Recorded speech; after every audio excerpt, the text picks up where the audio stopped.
क्या पश्चिम बंगाल चुनाव नतीजों के बाद भाजपा को ब्लैकमेल किया जा रहा है? क्या बंगाल नतीजों के बाद चुनाव के अधिकारी भाजपा पर दबाव बना रहे हैं? ऐसे सवाल इसलिए उठाए जा रहे हैं क्योंकि पश्चिम बंगाल चुनाव के नतीजे आने के एक हफ्ते के भीतर दो बड़े चुनाव अफसर अब सरकार के बड़े अफसर बन चुके हैं। यानी जिन्होंने चुनाव कराया था, जिन्होंने चुनाव की देखरेख की थी, अब वे सरकार के आदमी हो गए हैं, सरकार के अफसर बन चुके हैं।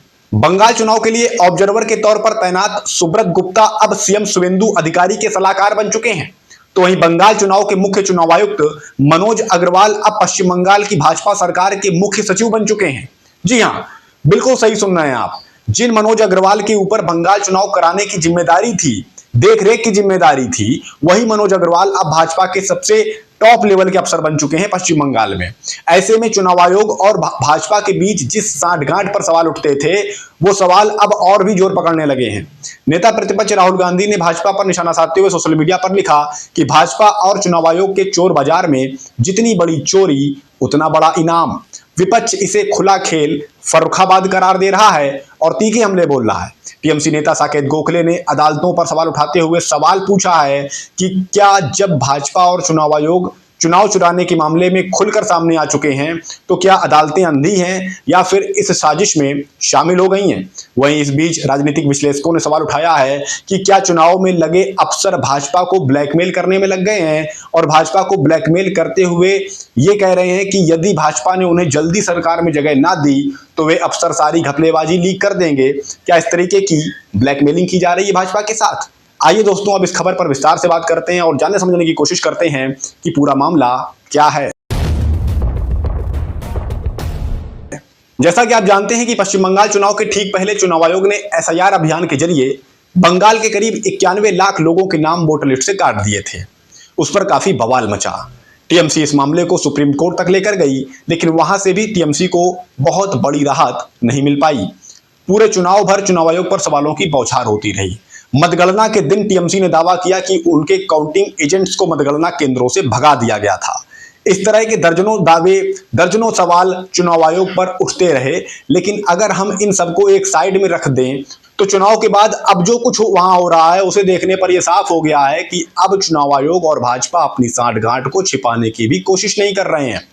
पहले चुनाव ऑब्जर्वर सुब्रत पाठक को मुख्यमंत्री शुवेंदु अधिकारी का सलाहकार बना दिया गया और अब मुख्य चुनाव अधिकारी को ही मुख्य सचिव बना दिया गया, जिस पर पूरा विपक्ष हमलावर है। टीएमसी नेता सागरिका घोष ने सोशल मीडिया पर लिखा कि क्या अब भी कोई ये मानता है कि बंगाल चुनाव स्वतंत्र और निष्पक्ष थे? ये बेहद शर्मनाक और बेशरम हरकत है। वहीं पूर्णिया से निर्दलीय सांसद पप्पू यादव लिखते हैं कि बंगाल में खुला खेल फर्रुखाबादी चल रहा है। बंगाल के मुख्य चुनाव अधिकारी की विशिष्ट कृपा से बंगाल में भाजपा की सरकार बनी है। भाजपा ने संदेश ये दिया है कि लाज शर्म छोड़ो, कुर्सी हथियाओ, लूटो, मौज करो। वहीं अब विपक्ष के नेता राहुल गांधी ने इसे भाजपा चुनाव आयोग का चोर बाजार करार देते हुए लिखा कि इस चोर बाजार में जितनी बड़ी चोरी होती है उतना बड़ा इनाम दिया जाता है।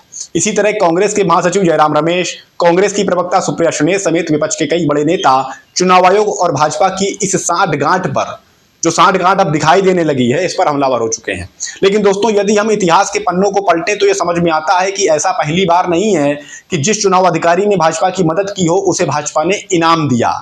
बहुत दूर जाने की जरूरत नहीं है आपको। अभी चंडीगढ़ मेयर चुनाव की अगर हम बात कर लें तो वहां आपको ये सीसीटीवी फुटेज जरूर याद होगा कि किस तरह चुनाव अधिकारी अनिल मसीह ने विपक्ष के वोटों को इनवैलिड करार देते हुए भाजपा के उम्मीदवार को जितवा दिया था और उस पर सुप्रीम कोर्ट ने कड़ी आपत्ति जताई थी।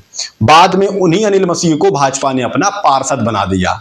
लेकिन इन सबके बीच लोगों में सवाल उठ रहा है कि यदि इन चुनाव अफसरों को इनाम देना ही था, सरकार में शामिल कराना ही था, तो कुछ दिन बीत जाते तब पुरस्कार दे देते। चुनाव खत्म होते ही पुरस्कार देने की क्या जरूरत आन पड़ी? इस पर वरिष्ठ पत्रकार समीरात्मज मिश्र ने सवाल पूछा है कि क्या पश्चिम बंगाल चुनाव में लगे चुनाव अफसर भाजपा को यह कहकर ब्लैकमेल कर रहे हैं कि जल्द से जल्द सरकार में शामिल कराओ वरना चुनाव घपलेबाजी की सारी पोल पट्टी खोल दूंगा। वहीं वरिष्ठ पत्रकार अमलेंदु उपाध्याय ने कहा कि यह ब्लैकमेलिंग का ही मामला दिखता है।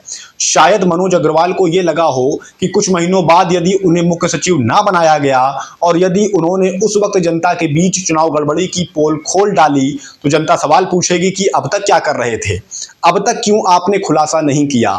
ऐसे में मनोज अग्रवाल भाजपा पर दबाव बना रहे थे और मुख्य सचिव बन गए। इस तरीके की काफी तरह की थ्योरी चल रही है सोशल मीडिया पर, तमाम तरह की बातें हो रही हैं सोशल मीडिया पर। जो भी हुआ है, लेकिन इस मामले में भाजपा और चुनाव आयोग बहुत बुरी तरह घिर चुके हैं, क्योंकि उनकी सांठगांठ अब दिख रही है कि जिस चुनाव अफसर ने चुनाव कराया अब वही सरकार में शामिल हो गया। इस वीडियो में इतना ही। खबर पर अपनी राय जरूर दीजिए। वीडियो अच्छी लगी हो तो लाइक करें, शेयर करें और चैनल अच्छा लगा हो तो सब्सक्राइब करना ना भूलें। नमस्कार।